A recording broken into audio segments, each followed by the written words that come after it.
Hello, hello, everybody. Hello, hello. Okay, there we go. That is that. I don't know if it's any better for you, David.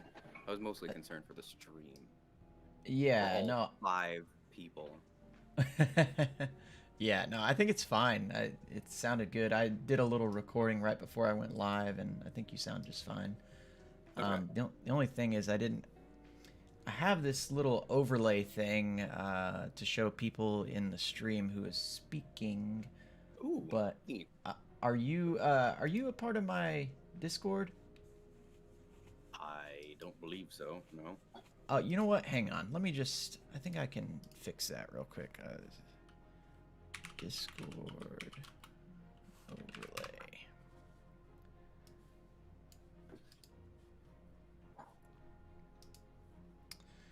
Uh, oh, you know what? Mm, mm. Yeah, no, it's not gonna work. We have to, in order for it to work, we'd have to be in like a lobby or in a voice chat. Or I mean, like a dedicated channel rather than just a call. But it's all good. We, we could It's do no big that. deal. That's an easy fix. I can invite you to a channel real quick.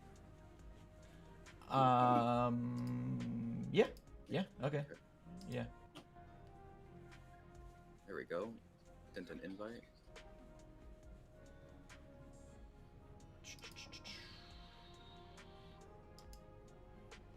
Okay. Uh.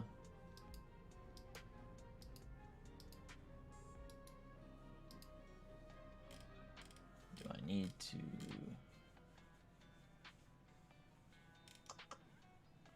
I don't know what I need to do here.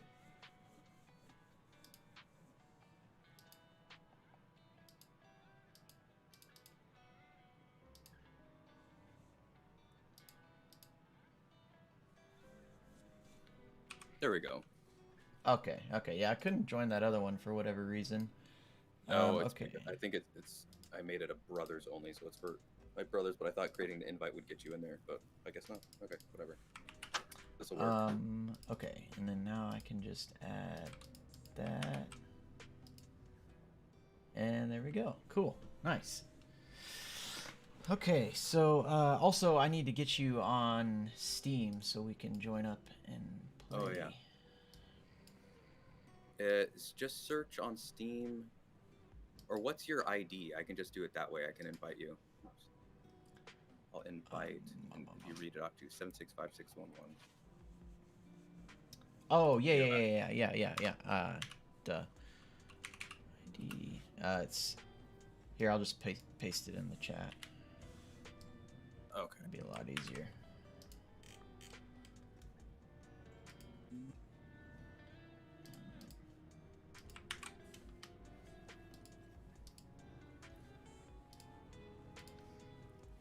So just real quick for everybody, all the few people watching, I finally created a little bit of merch for my channel. It's based on the temporary, the Elixni, and you can see there's a bunch of different types. I just got started in this, so I wanted to provide a little bit of types, but there's only one design so far. So there is a link. There's not a link in the description, but I'll put a link in there if anybody wants to go check that out. How did you But do yeah. that? The merch creation. So it's Teespring. Oh, okay. Okay. Yeah, and it's just it's a pretty easy setup. You just have some sort of design, and it's almost kind of like Squarespace. I don't know if you've ever used that to create a website. Yep. Yep. That's Yeah. what I have my website on. All right. Oh yeah, we Okay. actually have a few So, people in here. So do you have just real quick for something to run around and do? Do you have all the Elixni? Okay, I can't talk. And under seasonal challenges for week week 8 9 week 9 let's says Path of the Scribe. Scan the Elixni Scribe recordings in the Elixni quarter of the last city. Have you done that? Because I have no clue where they're at. I haven't looked, but I imagine. Oh, we can just run around and do that. I'm sure we can find Okay. them. But Okay. no, I do not. I have like maybe one or two. All right, let's do that. Okay, so, or I'll just explain to my chat real quick what we're doing. Like, I mean, I guess your chat can hear me too. We were gonna, you had posted a video. What is it, like two, About 3 like weeks ago at this point? something like that, like 2 weeks ago. Yeah, And talking about from what I Savathun. gathered, yeah, what I gathered watching that video, I don't know how it caught my eye or what made me watch it, but anyway, I saw it. Doesn't really matter why or how.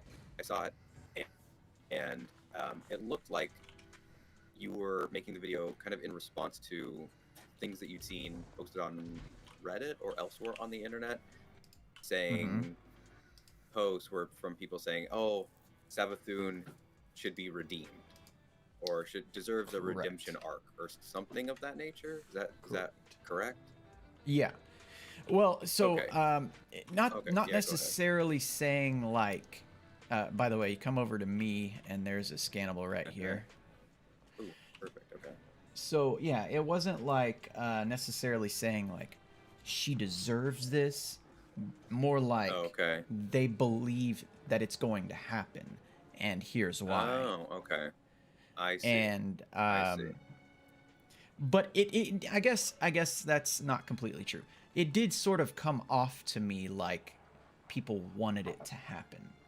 So Hmm. right. And where was that coming from? Because they just think, oh, we want to see a villain become an ally and interact with her in the tower.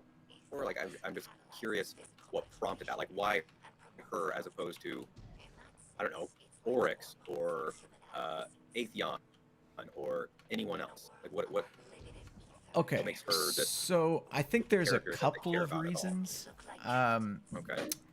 First of all, we have the precedent with like the Crow. You know, he was this guy who was absolutely reviled for, Forsaken, and immediately after that, I mean, he wasn't really. I don't know. I I don't guess know much about him because I ran into him when he was. That wasn't his real name. It was his original name. What was his original name? his original name was Prince Uldren Sov. He is That's right. Okay. the brother of Marasov, the Prince of Yes. the Yes. Awoken, Oh, here's and one. I found one. okay, and he was kind of a dick in Yeah, I Destiny do recall 1. that. Just kind of an uppity, because wasn't he in Prison of Elders Well, I for mean, that's Sov? where the Awoken live, is in the Reef, and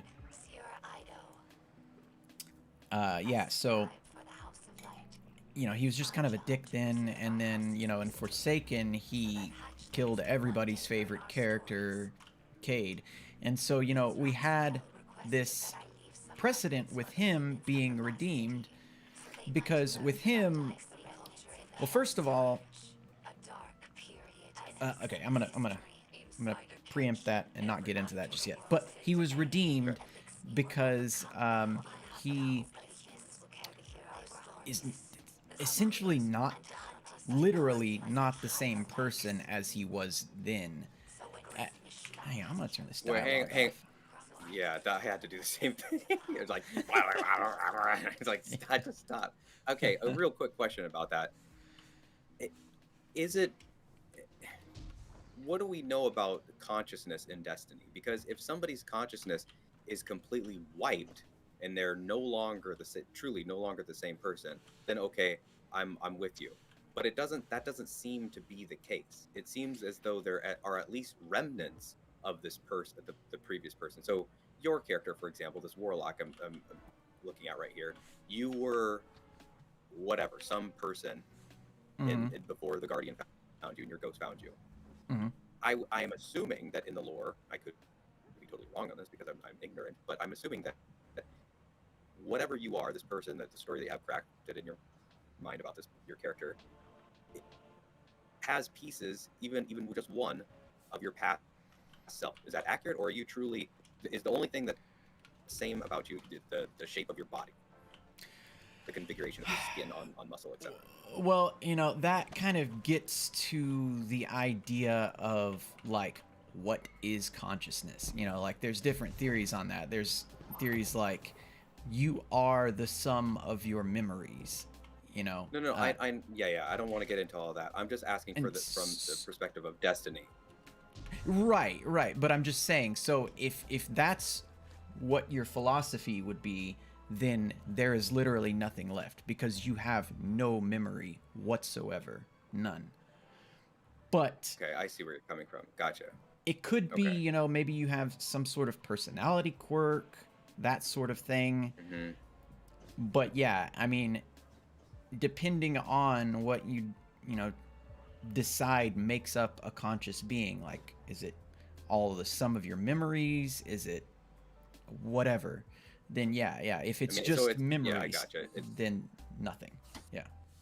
are there any have there been any guardians, any of them that have regained memories, or I don't know, like let's say Saint 14, whoever he was before he became a guardian. Is there anything of him or any others that have found a picture and it jogs like, oh, that was my wife, Okay, or oh, those are my kids. I remember that now. Has there been anything so like that?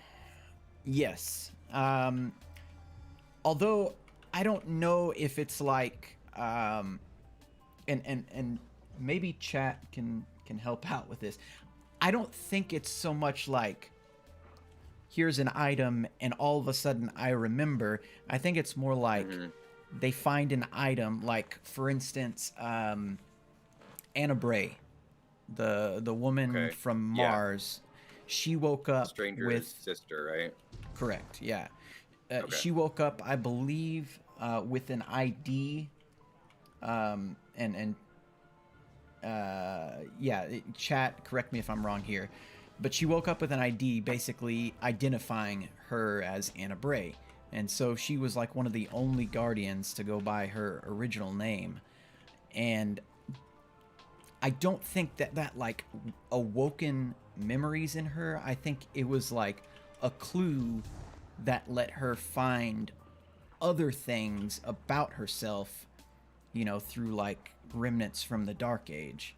But yeah, I don't think it was Okay. like waking up from a fugue state or anything like that. I think those Gotcha. So it'd memories be are. like you coming into contact with an ID from something like, oh, hey, we found this being handed to you, and it says, I don't know, like Steve Jenkins. And like this was you. And like, oh, okay, I guess I will now go by Steve Jenkins. But it doesn't change my memories or who I'm married to or all the things that I've done. Steve Jenkins is literally just a name. And I guess for you, you could either take it or not. But the Right, yeah. sum In of your life's experiences has made Miramorphic. No Steve Jenkins. right, yeah, like it.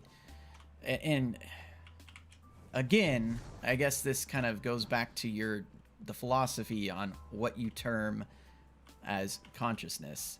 Um, Mm-hmm. but yeah, I believe it's more like a person finding, like almost like you were in a completely blackout drunk state and your friend is describing things that you did the night before. Like you have no Right, memory right, of it, okay. but like you did do those things. Or Yeah, yeah. and there's nothing that you can say that's going to make you go, oh, click. I guess I have had a situation where there has been something that made me go click, like, okay, yeah, I do remember that, but we're saying that it's not that situation, it's the situation, or we're not saying it. Bungie's lead writers are saying there's Okay, none of that. so Risk Runner in the chat is saying Mhm. that exos remember their Is that an name when. SMG talking? Yes, and Sorry. a sentient SMG is saying that uh, uh, exos remember their name when they're being reborn. Um, he doesn't know if it was Hmm. changed.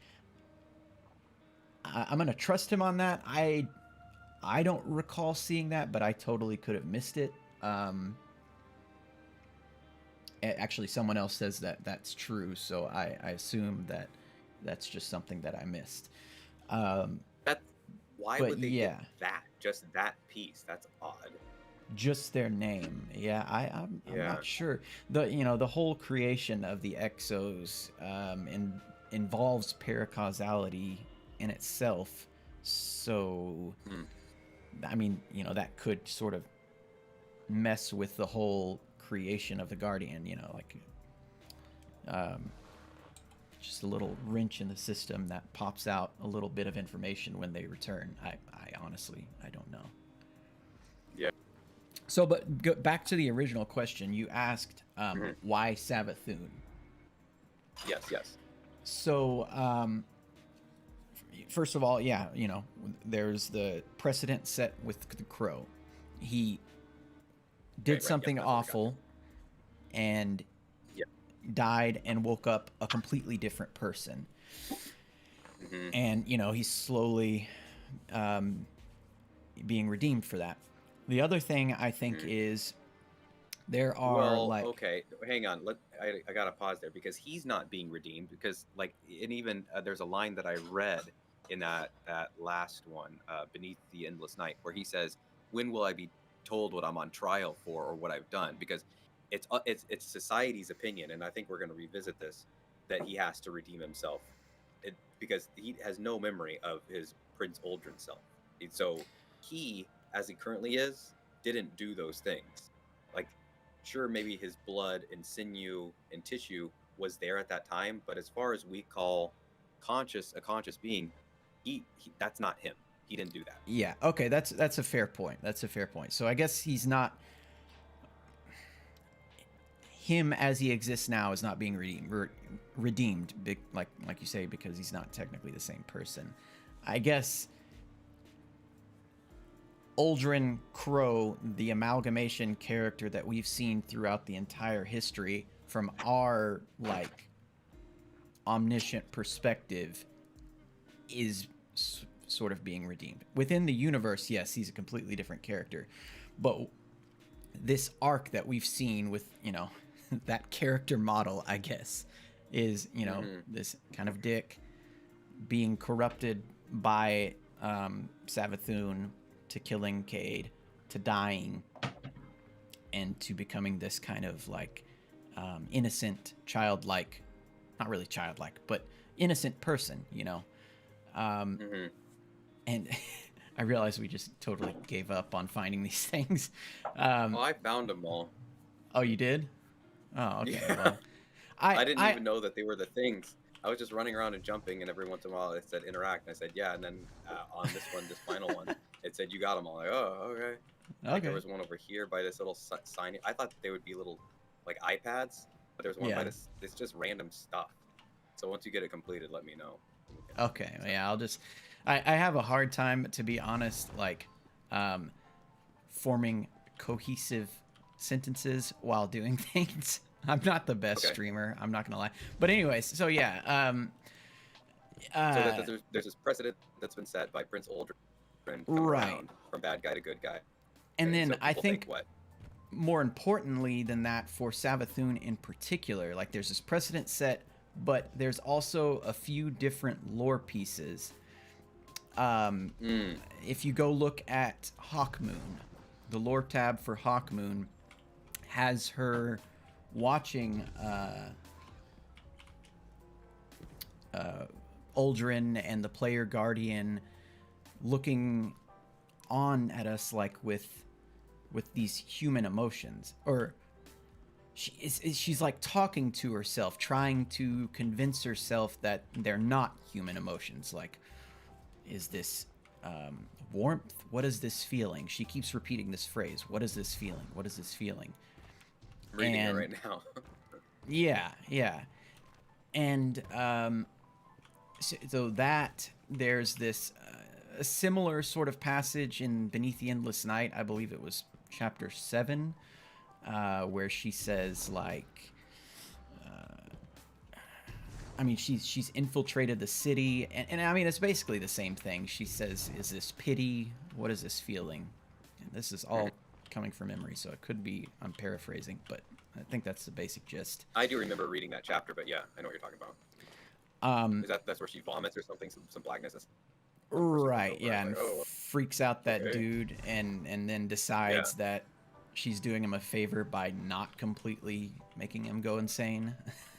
um, but yeah, so those two things combined, I believe, make people think that Bungie is laying the groundwork for her redemption.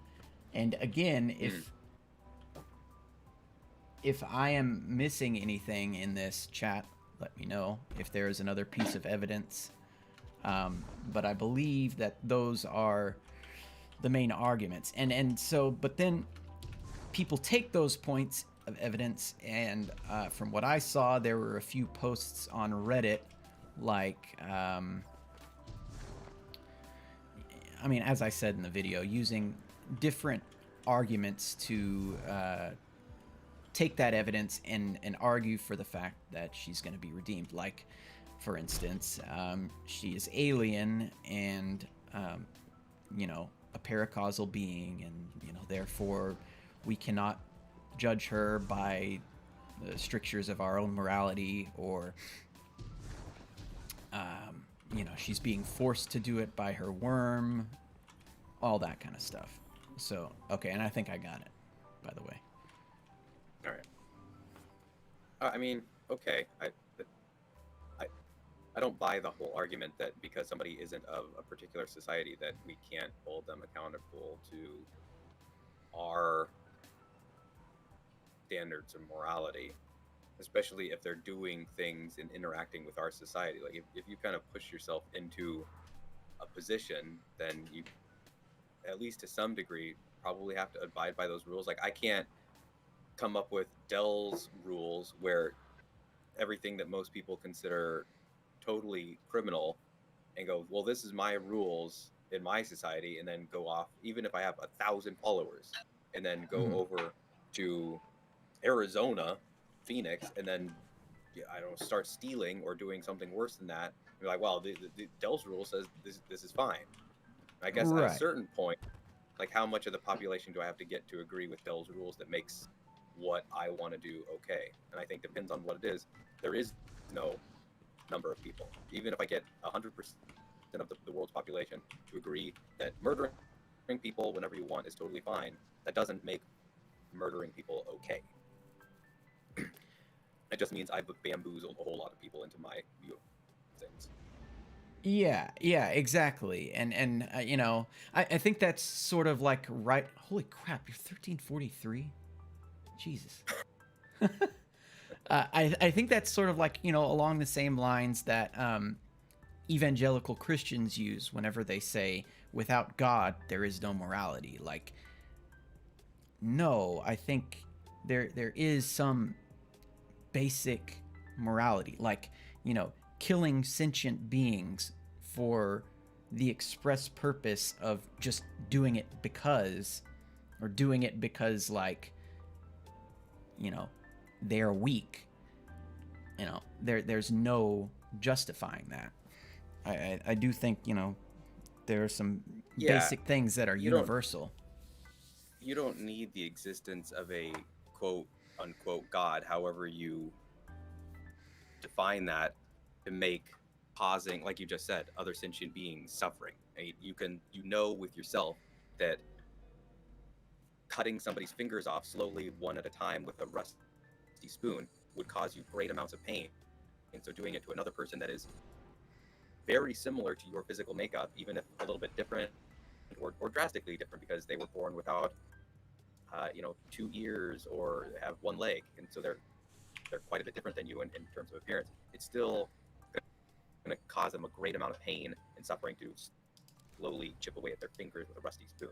You don't need God to tell you. Although the way that I view God, that is what's telling you not to do that. But that's a whole nother thing. So yeah, my wife and I had a long chat, and I'm gonna throw this out there and see what you think in regards to the subject of redemption. And the conclusion after our long discussion and some thinking on my own that I came to was that there are 2 levels of redemption. And honestly, redemption might not be the right word for what I'm about to say, but it's the only one that I know, so I'm just going to keep on using it. Okay. there's two levels. There's the personal level, and then there's the societal level. And I think on the personal level, there truly is nothing that anyone can do that puts them beyond personal redemption.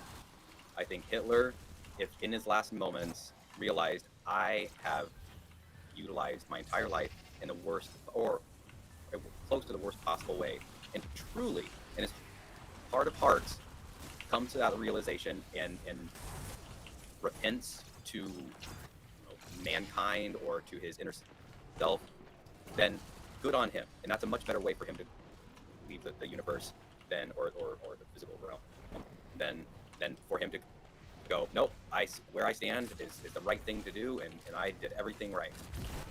I'd much rather him have gone out realizing his mistakes and his errors and his horrible choices than thinking, nope, this I was justified in everything. But on a societal level, I think there is definitely things that you could do that are too great, that puts you beyond redemption in the eyes of the people that you would be spending time with. Because the way I got there was, it's a very dark universe indeed, in which you can never come back. If there's certain things that you can do, and it doesn't matter, you just give up. Because I think if that were the case, that there was no personal redemption once you crossed a particular line. I don't know what that line is. Is killing a rabbit out of malice that line? Probably not. You can probably learn from that and go, I caused an animal suffering. That was me. Is killing an infant intentionally too far? I mean, that's pretty rough for sure. But I don't know. I'd like to think that person could, as years go on and some prison time and some rehabilitation, go, yeah, holy crap, I don't know what came over me, or I do know what came over me, and I see my errors, and I will never be that person ever again. We don't even have to go as far as killing an infant. But it could be, I stole from this company, I stole from my company. Or whatever it is. I think there's a certain line where you definitely can still come back from, and most of society will say, hey, you paid your dues, you're okay. But there's definitely a certain line where society goes, no, I don't care what you do or how long you're put away. There's no way I'm okay with you being the ice cream man in my neighborhood.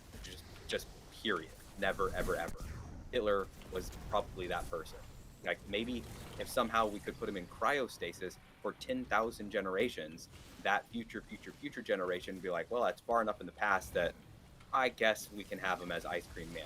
But I mean, I think that's a little bit problematic in its own right, because then would any time have passed for him? But that's beside the point. Yeah, I get what you're saying. Yeah, that it honestly is besides the point. But the reason I said I think it's very dark is because if somebody thinks, or if people know, no, there's no way that I can ever be redeemed, I think then people just go real dark pretty fast. It's I think they might do things where, like, well, once you cross this line, it's kind of, you see this with the mass murder.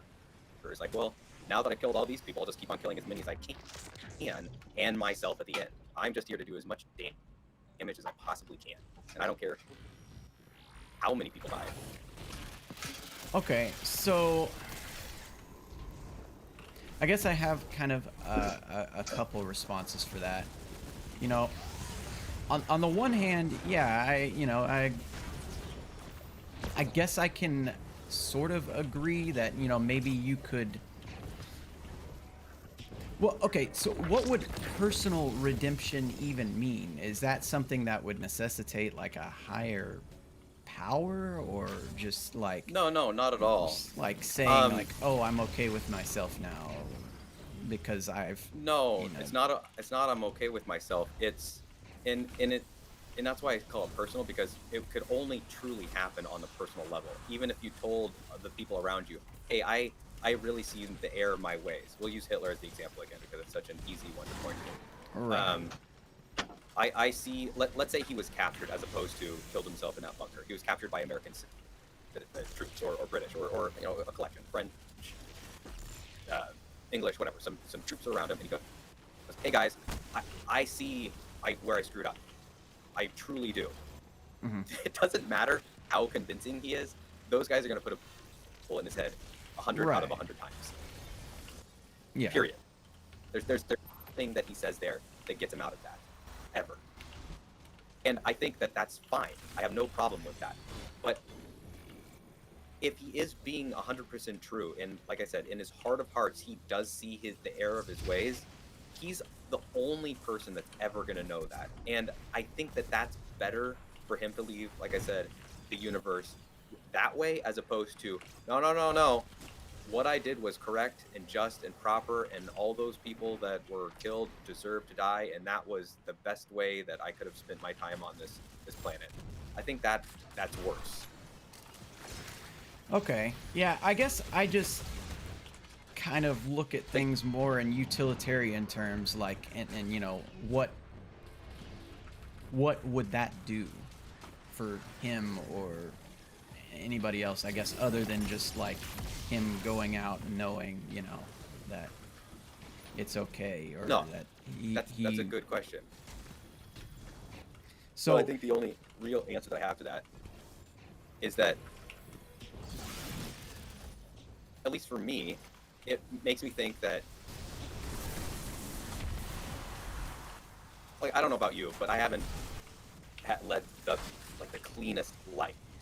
Like, if I were to become president or something, I'm pretty sure that with a little digging, a private eye, and some other people go, like, so here's some things that the general public would like to know. I mean, I haven't murdered anyone, and it's nothing that would put me in prison for a long time, or even but I know what you mean at all. But there's just certain things that are like, you know, let's keep that. My wife knows, and the people that I love know, and that's fine. I don't want my coworkers knowing, because why? But if I know that I can make mistakes and then learn from them and come back around, then I know that, well, just that I can learn from my mistakes. And I think if I didn't think that, it's like, no, once you screwed up, you've screwed up, and that's that. That's just a sad world to live in. Yeah, I just think that is more just how you or an individual thinks personally, and less like an intrinsic fact about the universe, you know? Because regardless, like, that's all of that is happening within your mind, and the rest of it, the part that I guess I was talking about, was the societal. So yeah, I guess, you know, on a basic level, yes, I agree with you. But yeah, I think societally speaking, yeah, the people like that perpetuate, you know, mass genocide, can, societally speaking, never be redeemed. Right. So yeah, I guess fundamentally I would agree with that.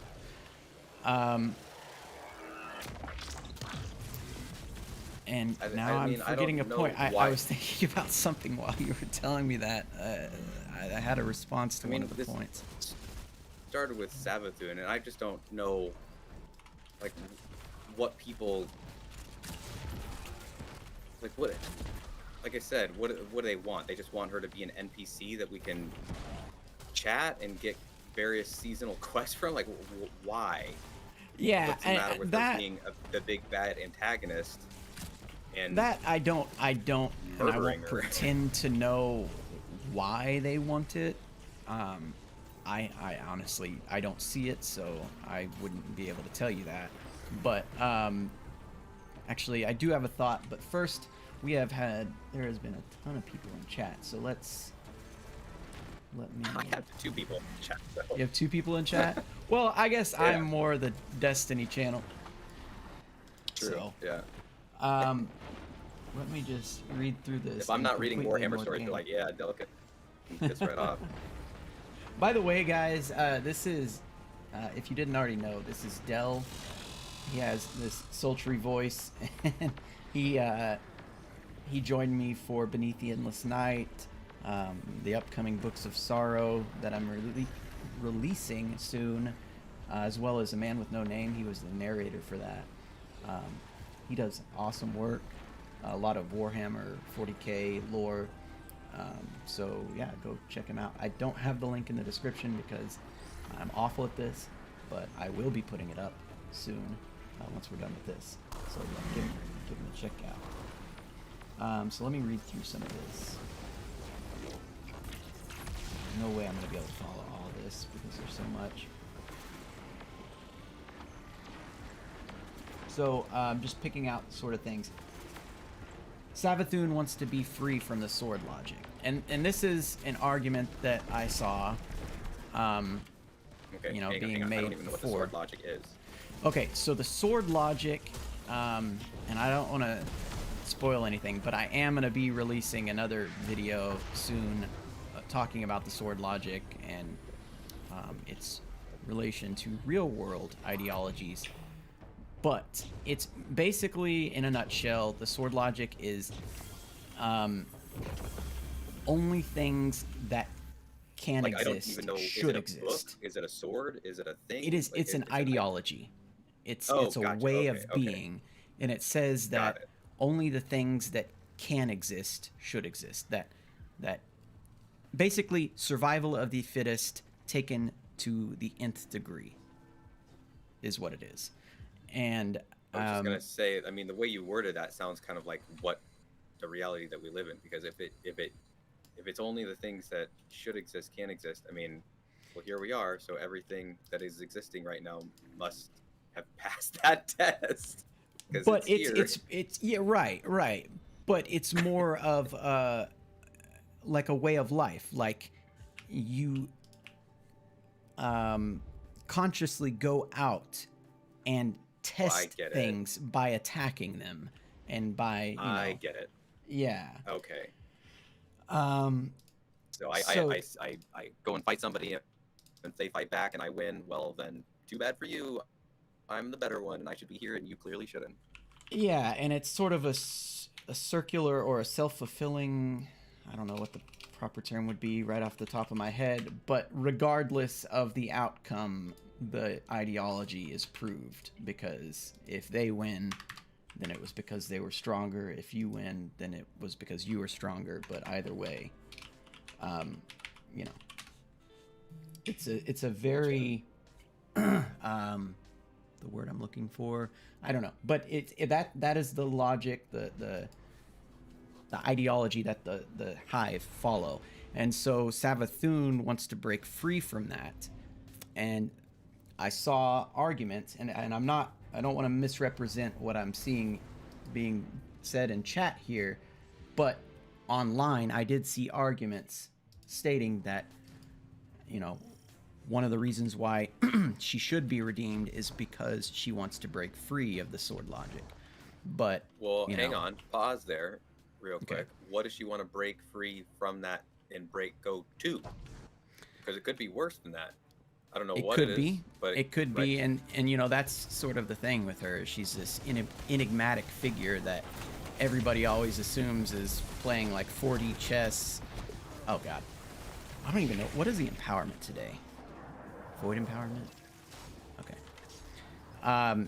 That, you know, she's always playing this like 4D chess, and you know, we can never know her true motives. Yada yada yada, basically. And so, who knows? Who knows what it would be? The only real evidence, and again, I could be wrong about this, so chat, let me know. I believe the only real evidence that she wants to leave the sword logic is from that Hawkmoon lore tab.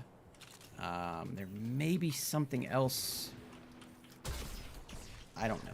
But regardless, she wants to leave it, and you know, yeah, and that was seen as a reason for her being redeemed. Or I do also want to say other people were saying not quite redeemed, but maybe, you know, a sort of enemy of my enemy situation. But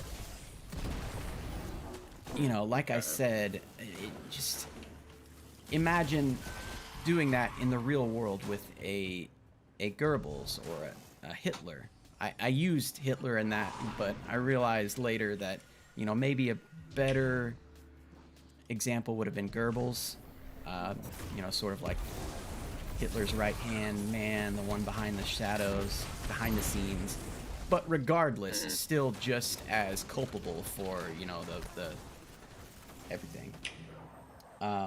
She talks to Nokris about Nokris is Oryx's other son, who was wiped from the record basically, and she talks to him about breaking free from it. But yeah. Okay. I mean, that's been a popular trope in storytelling. This guy is bad, but now we bring him around. He's on our side now. He's helping us out because he knows things that we don't. I mean, Loki in Marvel he was the main villain in the first Avengers movie, and now he's kind of a likable character. He's a mischievous fella doing his own thing. He's got his own show. You don't usually Right. make shows about straight up villains. Anti-heroes, sure, but not straight up villains. But usually those people haven't killed thousands, although in the case of Loki, he did. I'm glad you brought that up, because actually I remembered one of the points I was going to make while you were talking about the personal versus societal responsibility was, you were talking about, like, what if they killed an infant, or, whatever else. One thing I wanted to say in that video, and I believe I pointed it out, is that, I'm not trying to draw a line, because I wouldn't know where that line was. But, yeah, Between exactly. Of where that redemption would be possible or not. What crime is too great? Like, I don't know. Well, I think one thing that should be clear is that it's not a hard line in the sand, because Right. there's so many variables to any given moment that this is going to sound ridiculous. And I mean this in somewhat of a comedic sense, but also not. It depends on the infant. Wow. Okay, I need to hear where this is going. That's gonna be the quote from this fucking stream. Pins on the infant. Okay. Because there's some really annoying infants that I've run into on planes, and I'm telling you what. No, I can't really make this case like truly and honestly. I can make it in a ridiculous kind of way that would probably never happen. So yeah. My point with saying that is that, like, stealing from let's say your grandmother, that's going to be considered a lot worse. Let's say it's $100 from your grandmother, $100. That's bad. But it's not nearly as bad if your grandma is if you're Jeff Bezos, and I don't know why he's stealing $100 out of his grandmother's purse. It's beyond me. But let's just say it is. It's Jeff Bezos' grandmother. Okay. And I'm imagining she's probably doing pretty well for herself, assuming she's still alive. She probably has more money than she knows what to do with. Or let's make it a little bit easier. We'll say it's Jeff Bezos, and you're Jeff Bezos' son. If you steal from him $100 out of his wallet, is it as bad as taking it from as the son that takes $100 out of his mom's wallet that she got for the Christmas bonus, and they live in poverty, just straight up poverty? I think the answer is yes. It's a lot worse, because it hits that mom and that family way harder. I mean, $100 to them is like, whereas for Jeff Bezos, it's absolutely nothing. I mean, it's truly nothing. And see, that's exactly the type of argument that I wanted to avoid, because, like, I mean, I could definitely see your reasoning there, and personally, yeah, I would probably agree with that, with what you just said. But I think it's just a case by case basis, and it's honestly beside the point of what I was making in the video, which is, I don't know what that line is, whether it's a line or not, whether it's, that's even a good term for it. But what I think is fairly self-evident is that mass genocide, the likes of which the universe has never seen before, is well on the other side of it, wherever that line may be. Yeah, I think you're going to find very few people that disagree with that. Right. Sure. And Yeah. And So you're talking about the kind perpetrated. I think I'm using that word right. By Savathun. I'm talking about the what by Savathun? The kind of genocide that Savathun is. Yes. Yeah. Yeah. Right? Exactly. Exactly. Okay. So yeah, I don't remember what the original point was there. I got lost by your talk of airplane infants. Depends on. Yeah. But yeah. So, I was talking about they're not being a line and something. Well, we were talking about Loki, and you said I'm glad you brought that up. Oh, because Is that right, Josh? he had killed multiple people, but Yes. Yeah. oh no, we were talking about Savathun wanting to leave the Sword Logic, right? And like I was saying, right, yeah. I could only briefly look through the chat. How you doing, Marco? By the way, and I didn't really see their argument, but I did see the point being brought up that she wanted to leave, and I saw that as a reason that she might be redeemed. But I think that's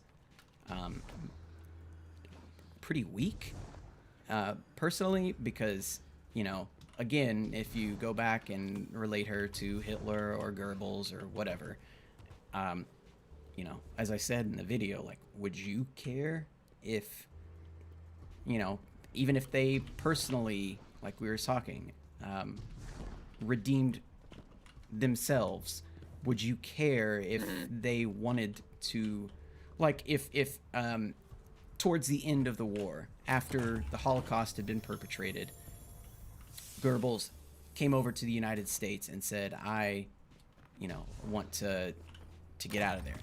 I want to join with you guys now. Yeah, I wanted to be the best marketer in New York, and it just wasn't available, so I took this other route. But I was hoping you guys would give me a chance now. They were like, nope. No, yeah. Period. No. Like, there's no. Yeah, Never. exactly.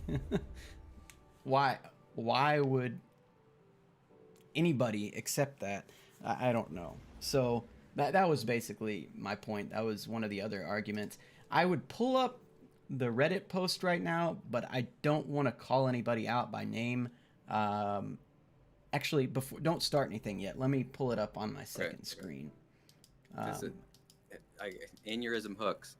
You make it sound like I stopped doing 40K things. I've got a guy in chat here says he went from doing a fantastic job reading 40K books to this. So much good could have been done to the Night Lords trilogy. Let's sigh. I mean, I don't even know what to say to that. There are dozens of hours of 40K stuff on the channel books, and I told people so many times that I'm never going to do a full book ever. A full reading of it? Yeah, because I'm already in this real gray area of copyright infringement. I mean, I got copyright strikes earlier in the life of this channel because I was reading stuff that was fairly new. And I think Games Workshops went, whoa, why would people buy this from our store if they can just go to your channel and get it for free? And fair enough. So I make sure that I don't read anything that is newer than 5 years old. And thus far, that's been pretty good. And I also never read anything that has an official recording done because they do their own audiobooks and short story stuff sometimes as well. So I never want to step on their feet there.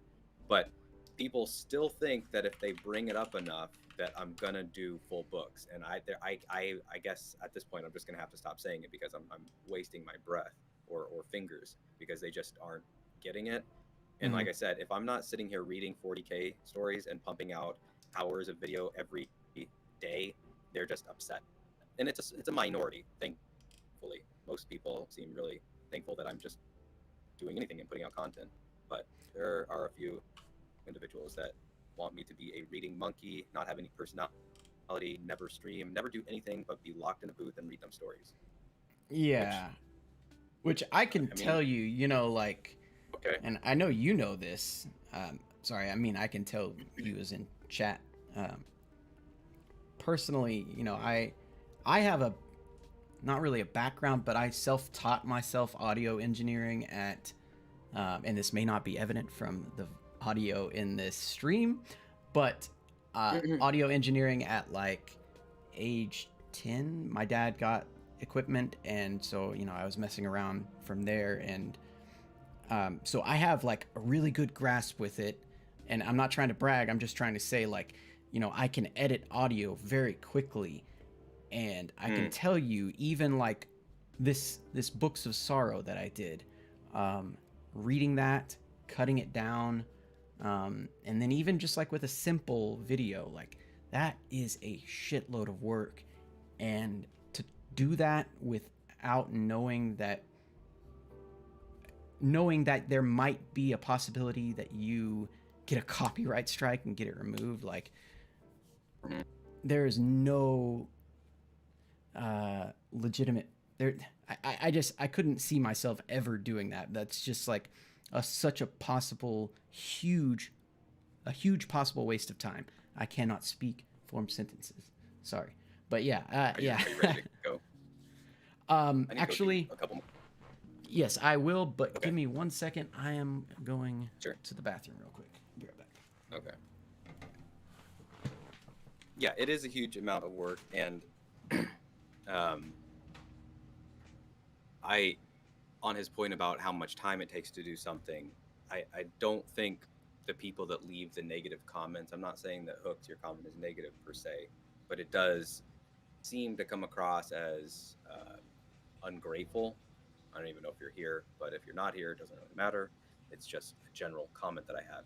When you come into a channel and you say things like, hey, why aren't you doing more of X? There's probably a really good reason that the person, the video maker, whoever the channel owner, just doesn't want to make more of X. And if you aren't interested in doing whatever X is, let's say you started out with a cooking channel and you primarily focused on making different kinds of pancakes.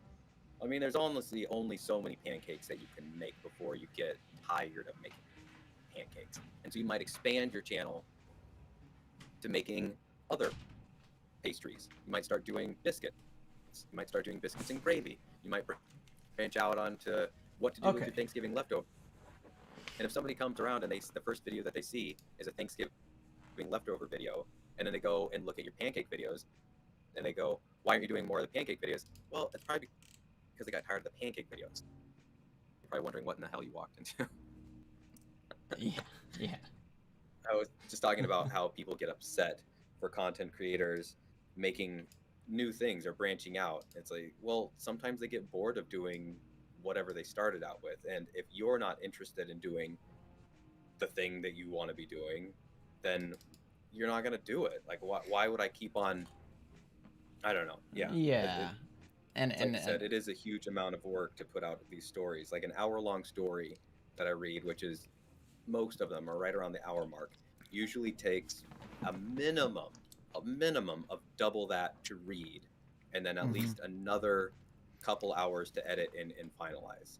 And I'm not putting in all of the visual stuff like you do. So I used to, and that would just add on another few hours. So for a single hour of content, we're looking at least 6, maybe as many as 10 hours of work. I mean, no joke. Yeah. People are like, oh, you're making that up. It's like, no, I'm not. If anything, I'm on the conservative side of that. To not try and exaggerate. I'm not trying. It's easily that proportion. And you know, besides all of those types of arguments, like, I think people know when you start to get burnt out on something, like the content suffers. And so. Oh yeah. You know, yeah. I think people know that, like, on an instinctual level. So it's always good to, you know, do what you like. And yeah. My buddy in chat says 2-man the Grandmaster. Andrew, he can't even do the Grandmaster. He's not 1335, so. Oh no, actually I am. I'm just running okay. a controversial build because I love infinite grenades. I don't know if you've ever done that before. What are you? I didn't even see what class you're running. I'm Hunter. You're Hunter? Okay. You can. Excuse me. You can use Ophidia Spath and have infinite fan knives. Ophidia Spath. It's a chest piece that think I have that. Oh yes, I do have that. How do you have infinite knives? so it gives you a double charge, and then it also, like, every, I think this is part of the actual exotic, but like every time you get a kill, it adds a stack up to 3 stacks of like faster recharging your knives, and you add that with like melee mods, and yeah, you can Okay. pretty much have infinite knives as long as there are plenty of fodder enemies. I see. Um, Okay. So, I was sorry, guys, the chat. I don't know how normal streamers keep up with that shit, but I was trying to go back through it and read through your responses, and I got totally lost.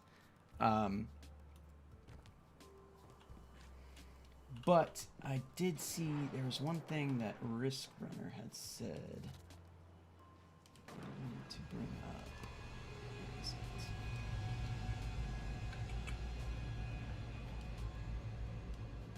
Oh. No, this wasn't something. They were talking about that, you know, Savathun is going to be the antagonist of Witch Queen, which I agree. I do think that's going to happen. But, you know, I think another reason why the Destiny lore community thinks this is going to happen is because they are constantly theorizing, which I don't think is a bad thing, but, you know, it can often lead you down incorrect paths, like, for example, this. I don't think that these lore tabs are being put out there to say, hey, this person is going to be redeemed soon. I think, and this is just my opinion, I could be proven wrong, there may be something else, but I believe the reason why they are putting these lore tabs out there is to make a more complex character.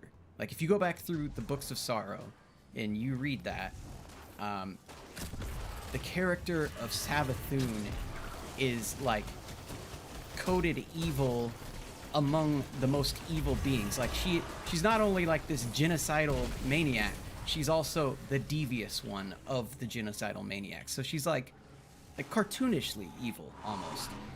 You know, despite the writing of the Books of Sorrow being good, yeah, her character is just indefensible. And so if she's going to be the, you know, the major villain of the Witch Queen,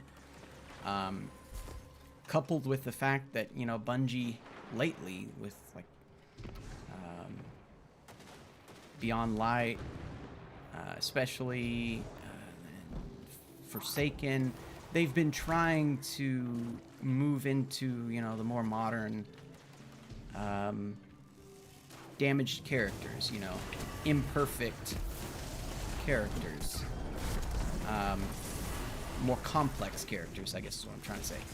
So if that was the case, if you have this cartoonishly evil character that's set up to be the main antagonist coming up, you know, what do?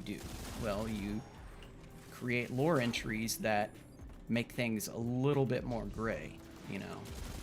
Give her human emotions that make her seem like, oh, she could have second thoughts here.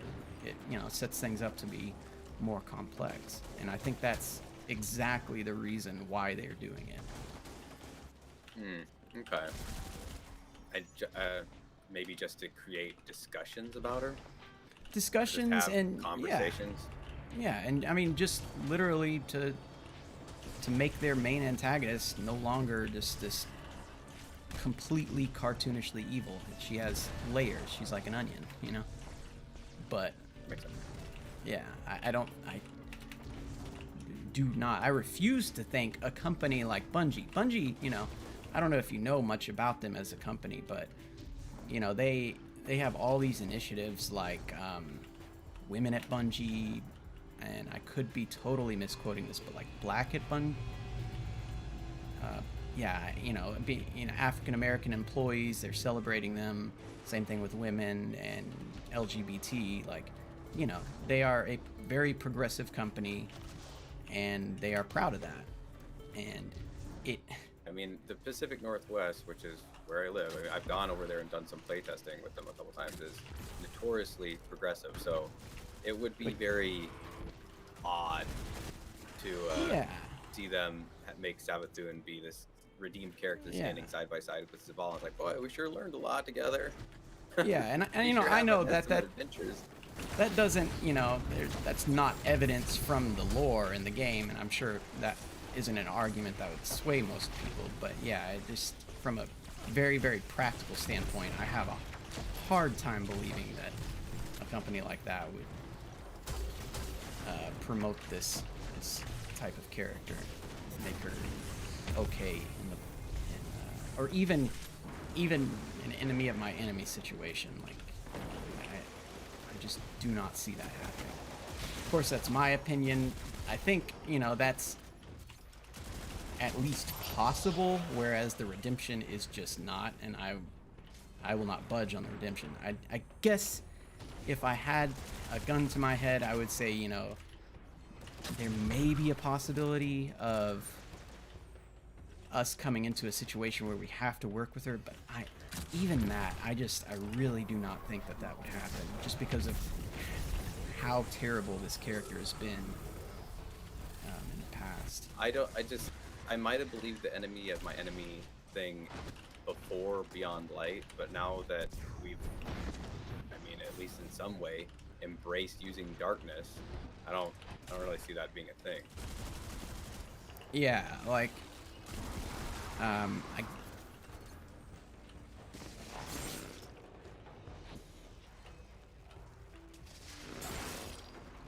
sorry, I was reading the chat, and people were saying my enemy would be a democratic countries allying with fascist ones to beat communism. Yeah, see, that doesn't seem like a good prospect to me. You know? I don't. But yeah, and yeah, another person said we did do this with the Fallen though. And okay, so this brings up another good point. Like, yes, the Fallen did murder us. You know, they have a history of genocide. Certain factions of the Fallen, not the entire race. Exactly. And the individuals in specific, Mithrax, you know, we don't have evidence of Mithrax committing genocide. Namrask, there is. And, you know, I think there's an argument to be had there of whether or not he deserves full redemption. You know, apparently he was killing babies in London, according to Lakshmi. And I don't think, you know, I think the ground is already being laid there that he is going to be, like, punished by the narrative in some way. Even though I you know, did like his character whenever I read it, that history is there. And yeah, like you say, certain factions, but not the individuals. And that's the thing, is in Savathun's case, excuse me, her in particular, not her species, not her faction, she is directly responsible for that genocide. And, you know, that's a huge difference between allying with House of Light and allying with Savathun, you know. And you know, nothing special about Savathun here. I feel the exact same way about her sister Jivu Arath or Oryx if he were still alive, you know.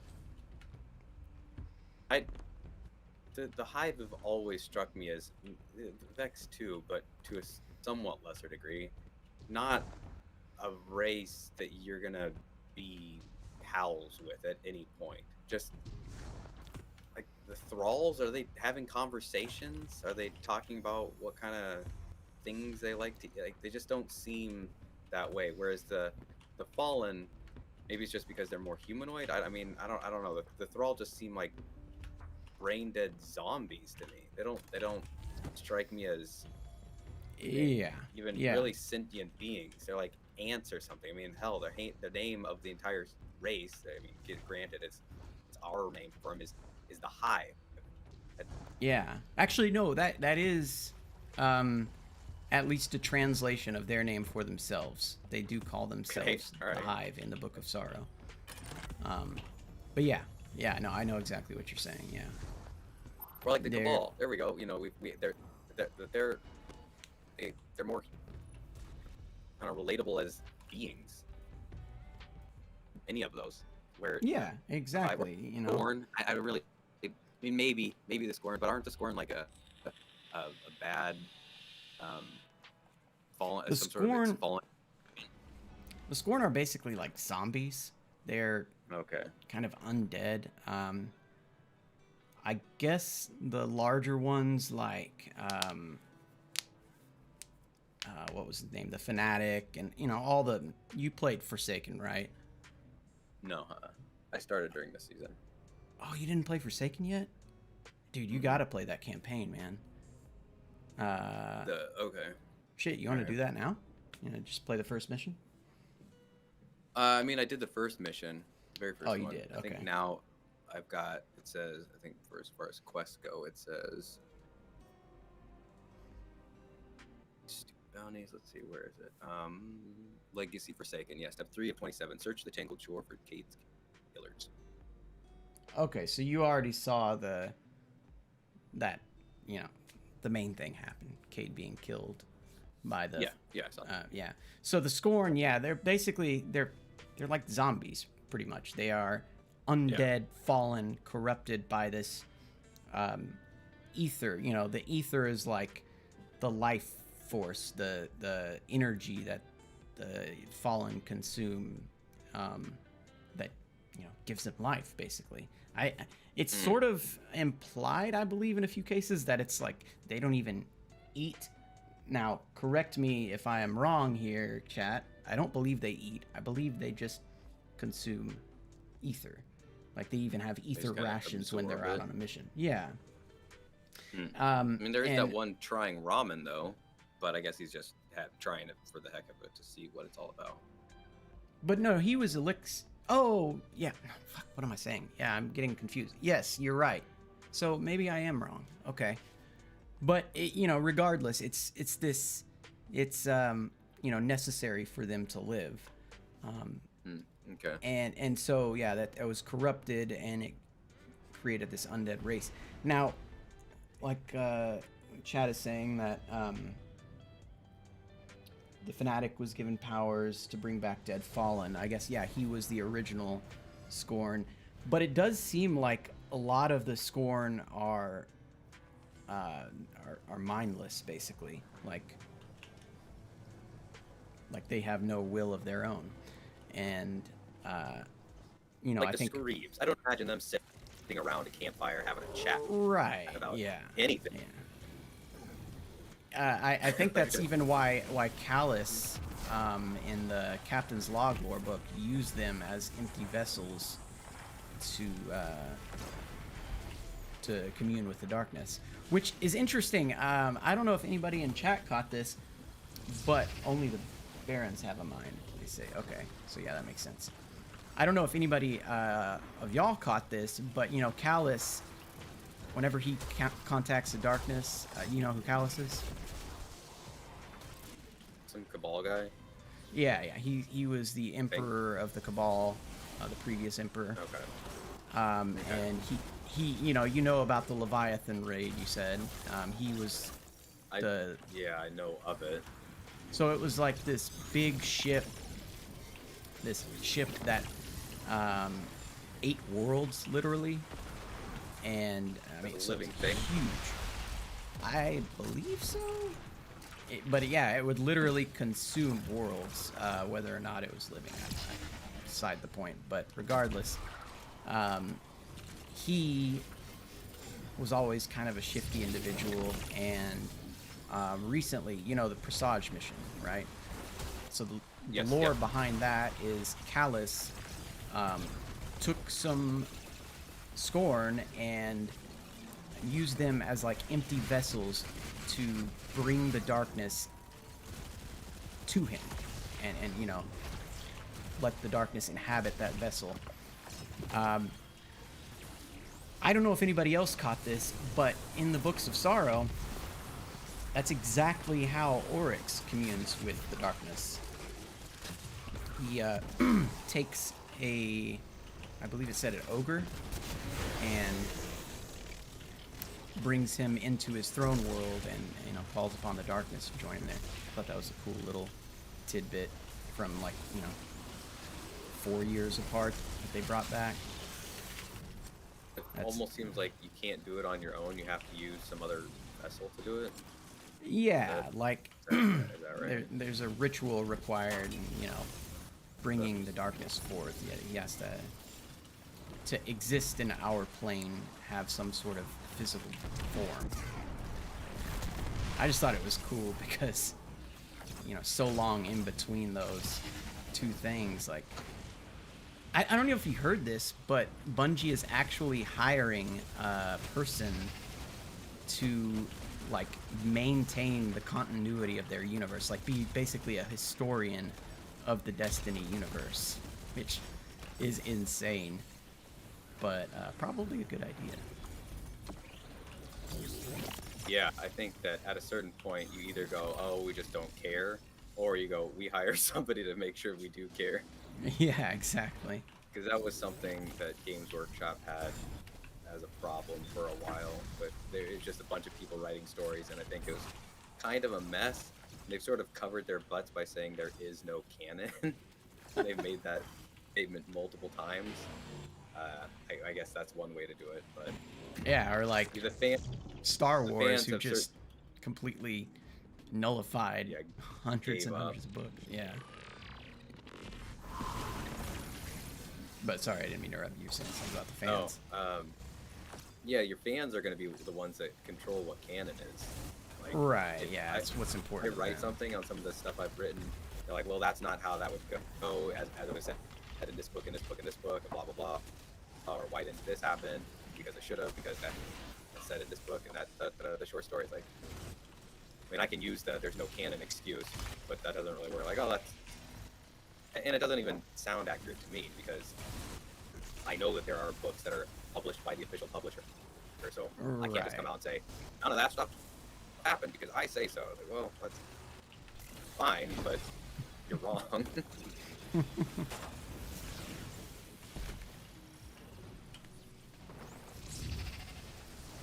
Yeah, I don't know that there was some sort of resolution to this conversation, but I guess I just was curious if you thought that, primarily with the case of, I don't know, anyone, do you think that there's no way that somebody could see that what they've done is wrong? Like, once you've crossed whatever that line in the sand is, whether it's shifting or not, that there's just, once you've done it, No. There's no personal redemption.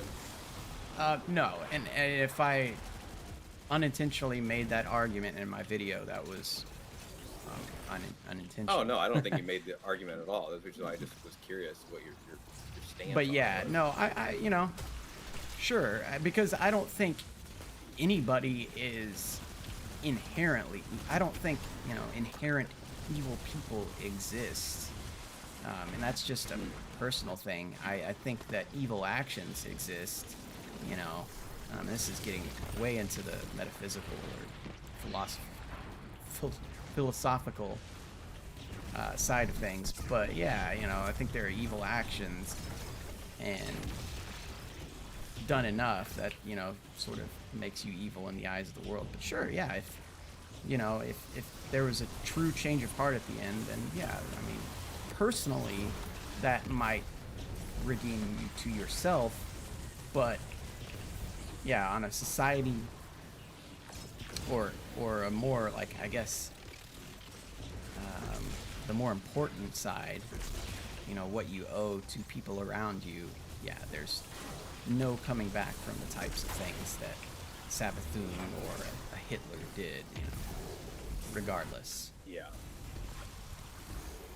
Yeah, yeah. So I guess the resolution is I agree with your statement. Yeah. Okay.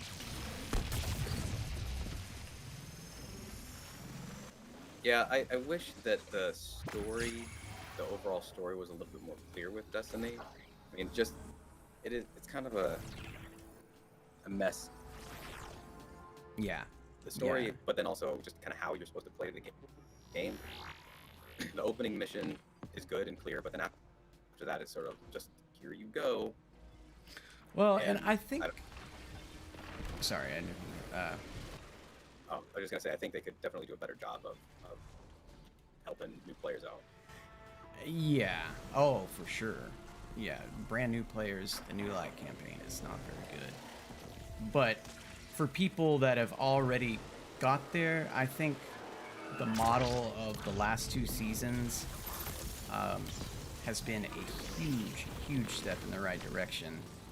So when did you join? Just out of curiosity, because I'd like to know what your frame of reference is. Well, did basically everything in Destiny 1, but then didn't touch it for, up until the beginning of the season. I started, I think, a week into the season. Okay. Wow. Okay. So yeah, you didn't play anything in Destiny 2 until the season. Yeah, literally nothing. I never had touched it, never had installed it, never owned it at all until... And you're already 1343? Jesus Christ. Well, I mean, leveling up wasn't hard at all. I was so confused about how to level up, because in Destiny 1, you had to be a certain level to equip stuff. Oh, no, I'm just jealous. Yeah.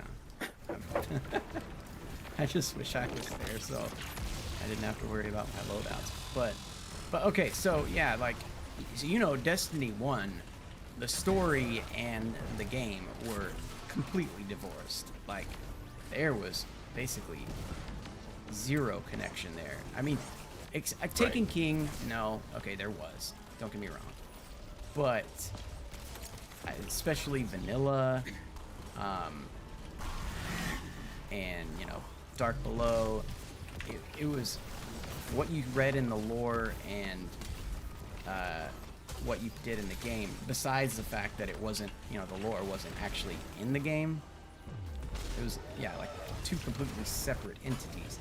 But now, I think starting, in my opinion, with Beyond Light, maybe Season of Arrivals,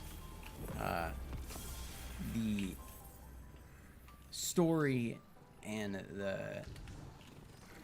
the gameplay, I think have been a lot better. Maybe not for new players, but the story that they're telling on a week to week. And I think this is sort of something like a byproduct of the drip feed nature of it, where you're getting a small weekly story.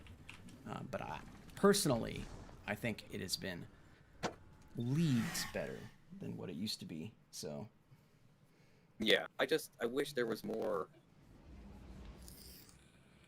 I don't know, like the overall, when it comes down to the day-to-day kind of story, okay, some sort of effect has happened, we're in this sort of simulation thing, and it's been being done by the Vex. Okay, I can understand that, and I can see it when I log in.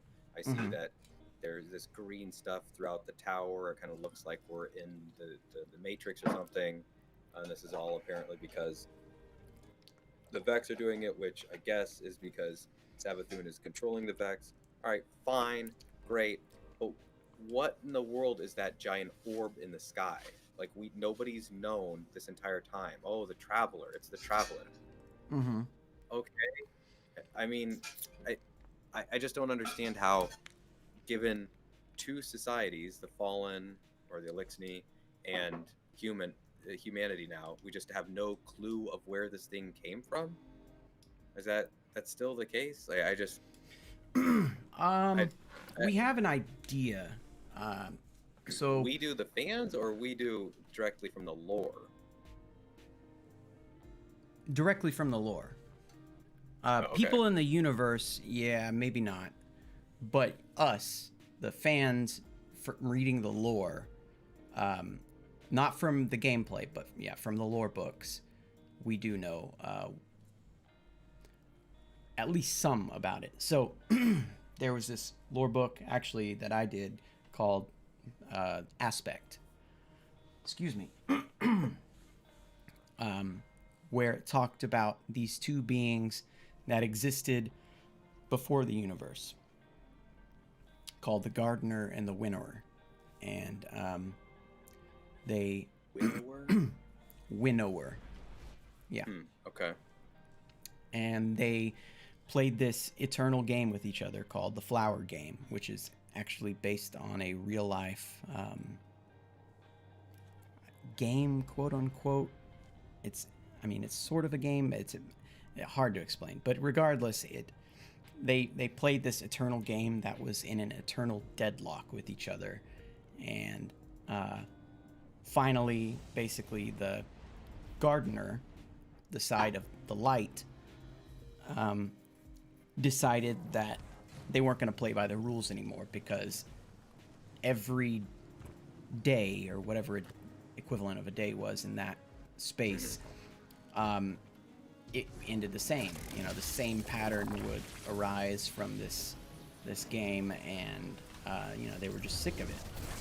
And so they decided that they were going to change the rules. They were going to insert themselves into the game and see what happened. And so the Winnower decided that they weren't going to allow that. They were going to do whatever they could to prevent it, and the universe was born. And the universe is basically that game with these two cosmic beings inserting themselves into it and trying to prove their side correct. Okay. Beyond that, we don't really know. And I'm interested to see what Chad has to say about this. The darkness, the Winnower from that, we don't 100% know what it is. Like, if it literally is the Black Fleet, if it's some sort of entity that is being channeled through the Black Fleet. Black Fleet being the pyramid Space ships. Dorito things? Yeah, Space Okay. Dorito. Yeah, gotcha. Exactly. Or there's a bunch of people in the chat talking about the veiled. If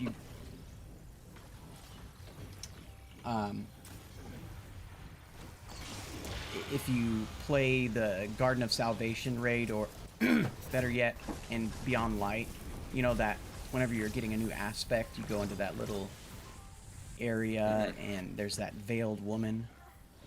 That's one of my favorite pieces of scenery. Yeah, it's freaking awesome. Which, by the way, holy shit, the art direction in this game is just fantastic. But yeah, so that, we don't really know what that's a representation of. We know, obviously, it's tied to the darkness because they exist where, like, the darkness is touched, like the Black Garden, within the pyramid ships, etc., etc. But, and I guess the same goes for the Gardener. I think it's implied that the Gardener is the Traveler. Okay. But yeah, or in the Books of Sorrow, there's the Worm Gods, but they aren't the darkness. They are agents of the darkness, even though they have these ontological paracausal powers. I don't really know where I was going, but yeah. Interesting. So which one, you don't know if the Traveler is the Winnower or the Winnower and Gardener? Is that what- So, a guy in our chat, Marco, he says that the statues are depictions of the Winnower, that they are literally statues of the Winnower. okay. How don't does he know come to that- conclusion? I would agree with that. Oh. I don't know. Marco, where are you getting that information from? Because I've seen theories, but I have not seen concrete proof that that is 100% true.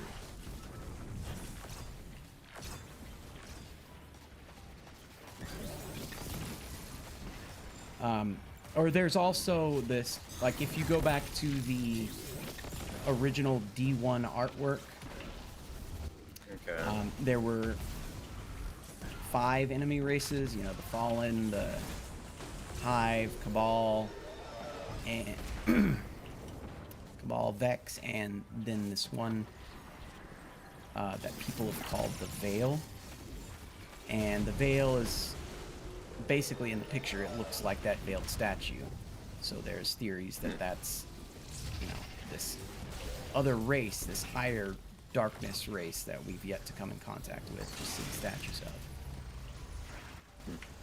Nothing confirmed that I know of. And where are people getting the idea that the next subclass is going to be story related, but is it going to be a poison thing just because of green is used in the imagery? You know, based on like Hive Soulfire, there may have been like leaks, or you know, possible leaks. It may just be made up stuff. You know, you never know. I think it's more. I didn't know if there had been like an official word, like, "Hey guys, just wanted to let you know." No, definitely not. So there is also, you know, if you go back and watch my theories on the light subclasses, that they are all tied to the 4 fundamental forces of the universe, or 3 of the 4 fundamental forces: the strong force, gravity, electromagnetism, etc. The one left out is the weak nuclear interaction, which is responsible for radiation. Like, you know, it's what makes uranium, plutonium, all those materials radioactive, and they decay. The materials decay over time, hence where the term decay, I believe, comes from. Or, you know, the idea that that's what's going to be called. I don't know. I've also seen people, there's a few theories out there that completely disagree with my light theories. I have my reasons for not agreeing with them, although the dude that created them is a really nice guy, and yeah, that's a whole thing. He's the reason behind my stasis video, and yeah, personally, I don't really fully agree with him on his light stuff. Like, what do you mean? It's hard to explain, but without getting too deep into it, rather than the 4 fundamental forces, he thinks that the light forces are due to something called quantum field theory, and like, for example, I believe he said the strong, or the solar is due to the strong nuclear interaction, or God, now I'm mixing my own video. Solar is due to bosonic fields, and arc is due to fermionic fields. And basically what that means is fermions are like everyday matter that you and I see. They are the protons, neutrons, the heavy things that make up matter, whereas bosons are the messenger particles of the fundamental forces. Like photons, for example, are bosons, and they are the particles that transmit the electromagnetic force. They're light, basically. So anyways, he says that, you know, they are due to those fields. But if you read into his theories, in my opinion, what he's saying is really not disagreeing with the fact that they are the fundamental forces of the universe. And we've actually, he and I, this guy's name's Let Us Different, he and I worked together on that stasis video, and we discussed this, and we don't necessarily completely disagree that, or he doesn't disagree that the fundamental forces are involved. But what I think is his descriptions are basically just a different way of expressing the same thing, that they are the fundamental forces of the universe, in fact. How does the void come up? Because you only mentioned arc or solar. So that's a good point. The void is the the 0 point of those quantum fields, the 0 point energy. So basically, there's a little quirk in quantum mechanics where the lowest energy state of a system in a quantum field is not actually zero. Like, zero energy cannot exist. And so even like in the vacuum of space, if you look down on the quantum level, there is still energy there. A very, very tiny amount of energy, but you know, still energy. And that's kind of where void comes from in that theory. And that part I do agree with now, or I'm more close to agreeing with it than I was whenever I made that video. I initially said it was all about gravity, but the more and more I looked at it, I do think that his explanation for void is closer to being correct.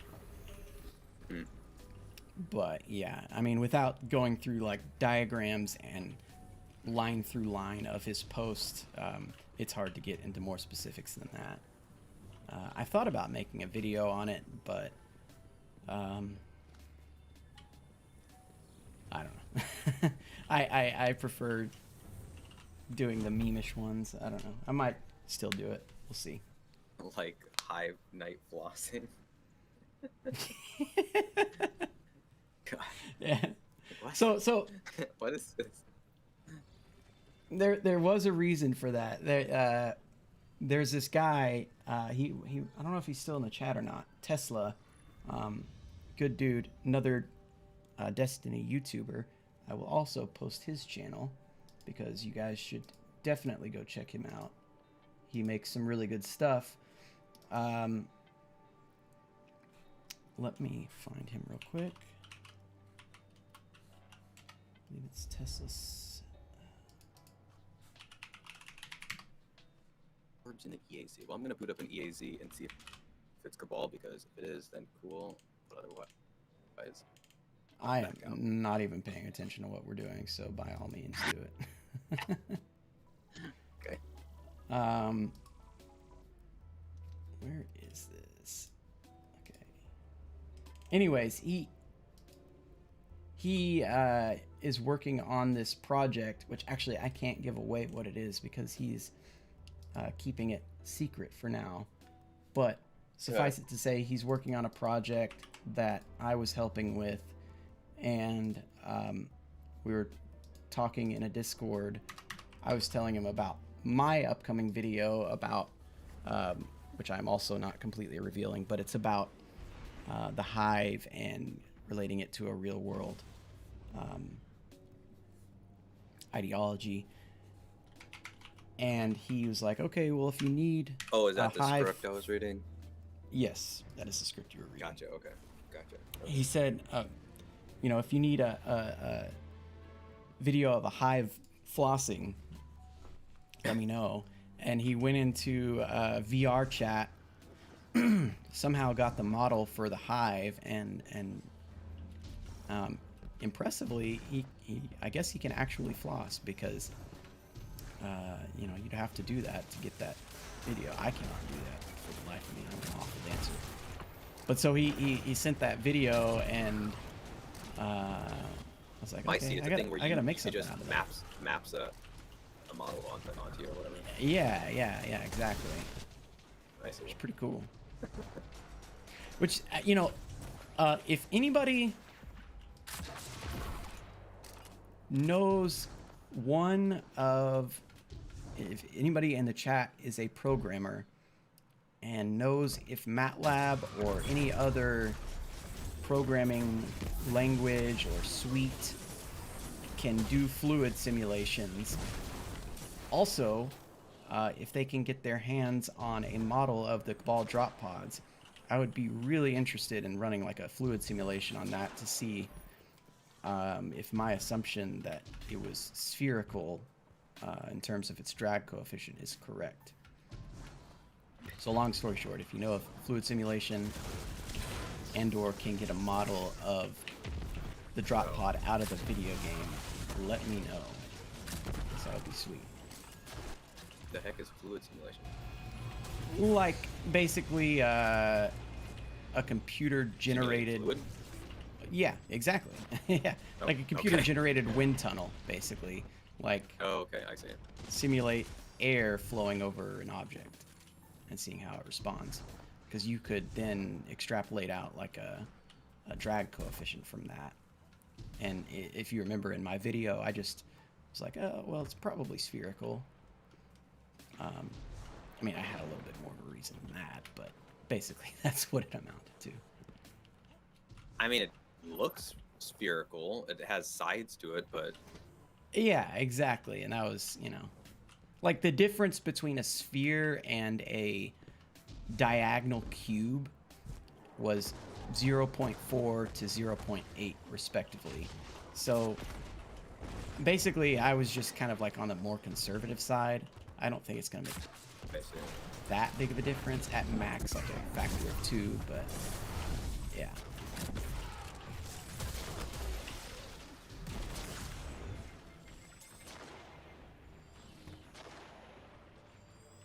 Oh, Druth. Hell yeah.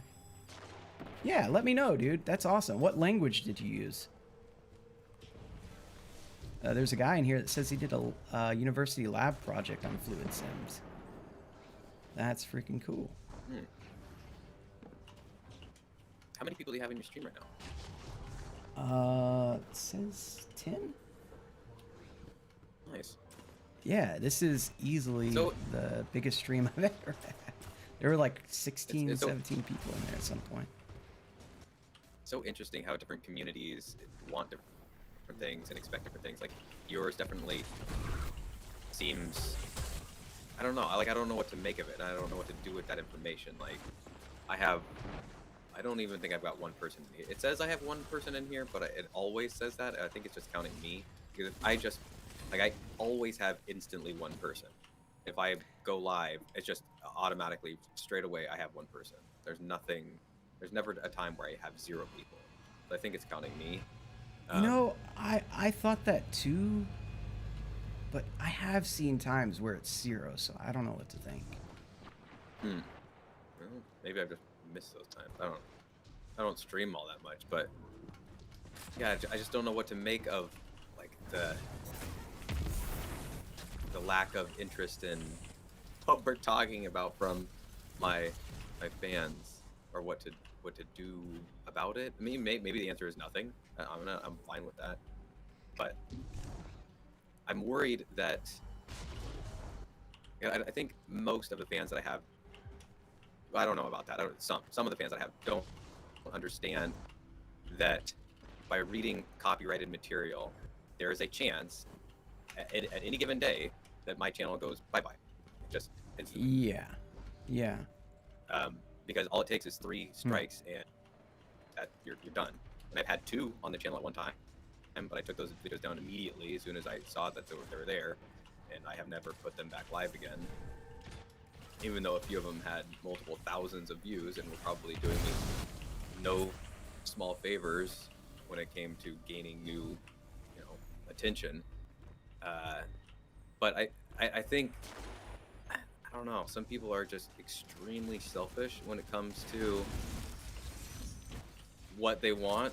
Like, okay, you've got a story, I listen to it, I'm happy. I don't care that your channel is still there. It doesn't matter to me that you put hundreds of hours of work into building it up over the course of 2 years. That doesn't matter at all. Like, truly, they could not possibly care less. I listened to a story for an hour, I'm happy. That's end of story. I don't think that's, I think I started out by saying I think that's a lot of my fans, but I don't think that's the case. I think that's a small minority actually, which is good.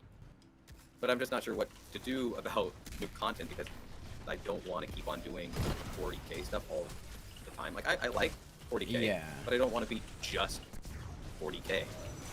I So, totally get it. Same But I think sort that of if I go thing I'm too thinking long, of. that I'll get stuck and it won't. I just won't be able to get out of it. Right. So I'm not. I don't know, what man. thing I'm And gonna do that's the thing is like, outside of Reddit, there's not really you know, I guess you can sort of promote it on Tumblr or maybe Imgur. Oh, Imgur does not like self-promotion. I know that from experience. But yeah, there's not a lot of places, because like if you wanted to get into new material that your current audience is not already into, you know, like where do you go to get your stuff out there? Like, you know, and Yeah. it's a tough question. I don't know. But what I plan to do is once, because I'm writing this, I don't know what to call it, fan novel. I was going to call it fan fiction, but usually when I think of fan fiction, I think of something that's, I don't know, 5,000 to maybe 10,000 words long. Certainly not the, I have to check, but I'm at, I think, over 60,000 words now on this novel I'm writing.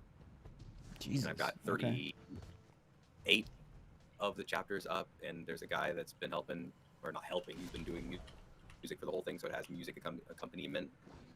Oh, wow. 100% of it made for the entirety of it. I have a video.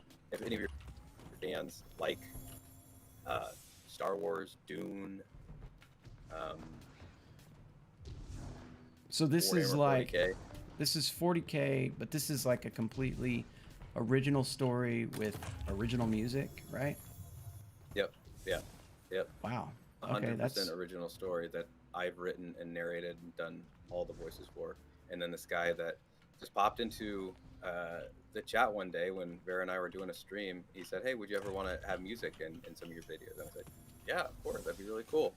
And at the time, I thought that it would just be kind of like blink blonk, guy, here's music. And I thought, you know, I'm probably going to tell this guy, "Hey, thanks so much for sending this to me, and you know, it's really nice that you took the time to do this, but I think I'm gonna keep it without music for now." But what he sent me, I was like, "Oh wow, this guy knows what he's doing. He's actually really good. He's been in multiple bands and stuff." Like, well, why do you want to? Okay, sure, yeah, cool. I'll definitely put your music for sure.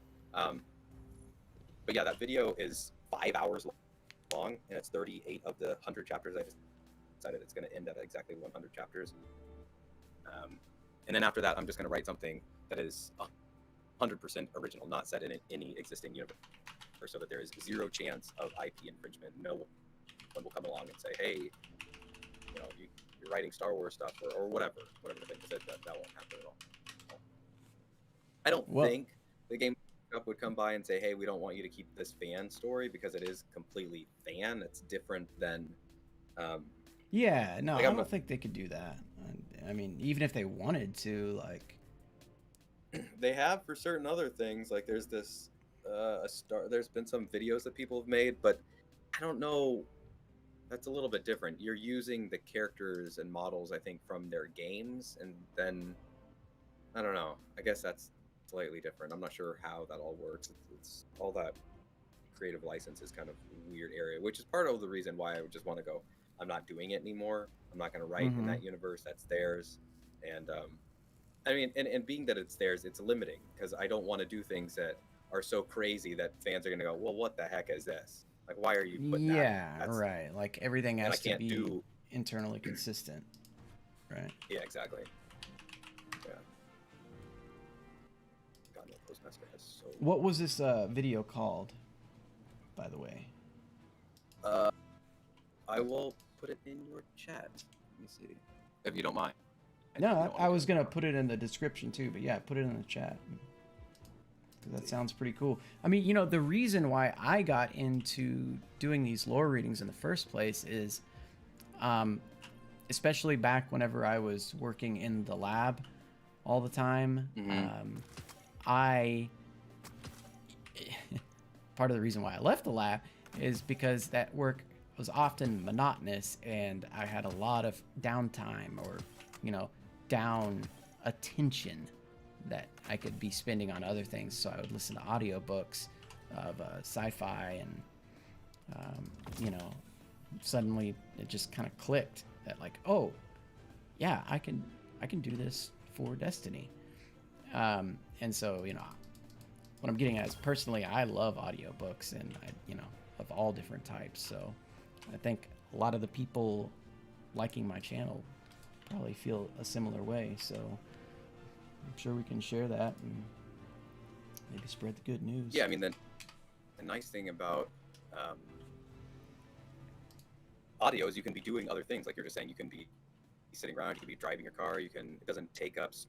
So like, you Exactly. can't sit and Yeah. read a book as you're, doing dishes or taking out the laundry or whatever, taking out the trash, but doing the laundry. Yeah, no, I get what you're saying. But Yeah. but you can listen to an audiobook. You can go on a run. You can be in the lab. Or I used to work at Whole Foods, and I'd sit in the back chopping up produce, and I listened to mini books doing that because there wasn't much else to do besides chop produce or listen to music. And I mean, I love music, but you can only listen to your favorite it gets album old so many after a times. You while. want to kind of want to learn something.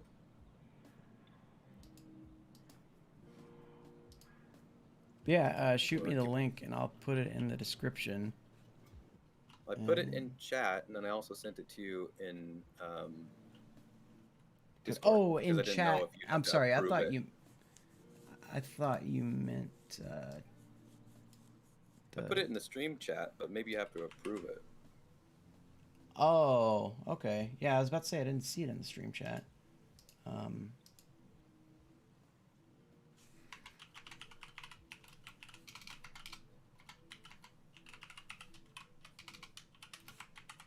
ahead and add that there. And yeah, I'll go ahead and put it in the chat too. But yeah, I think I'm gonna go ahead and call it a night at that, man. But oh yeah, I appreciate the chat, and this was a lot of fun. We should well, I mean, I don't want to spoil anything, but we are already kind of discussing future plans. We'll see what we can get doing in the future. I don't know what I'm saying. I'm so tired right now.